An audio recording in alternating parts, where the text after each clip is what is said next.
Unasaidia ngoti? Oye bwana wewe. Yaani kile njia likipita ndio. Kwa sisi tunapacha sema kila kitu kimezana na mama yake. Sawa kabisa. Yaani mimi sema hivi, mimi mwenyewe napata picha kabisa na huyu baba tu mwenyewe. Unajua wazee wetu walikuwa wanachangamka. Wanawake 6, wanawake 5. Lakini vijana wa sasa hivi ni wavivu. Kuna mwanamke mmoja. Tena wavivu kweli kweli. Hata mimi mwenyewe kuna kitu kimoja nilikuwa namwambia kijana mmoja hivi hapo nyuma. Mimi wakati nakuja hapa Dar es Salaam nilikuwa naingia kwenye club kutoka na kasita 7 na nikitoka hapo mambo tu. Mwenyewe.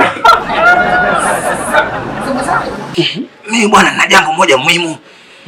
Ili nisifezeke nikasema nakutafuta zemo zangu. Ndio. Sasa tunakujua. Barabara kabisa. Wewe ukosi Putululu, ukosi Mkongo. Sasa mimi nimepata mtoto 2000. Kidogo kidogo tu. Mambo? Mtoto huyo amesema saa 2 anakuja Mangitoni. Wacha bwana wewe.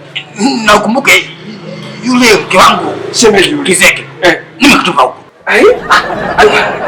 Mama, sasa dawa hivi vitoto vidogo dogo. Limeisha hilo. Sasa mimi nataka ile dawa yako ile nikipaka ili nichangamke. Pachangamke? Ndio. Limeisha hilo kwangu mimi tena? Kuisha habari yako. Tena dawa hivi vitoto vidogo dogo.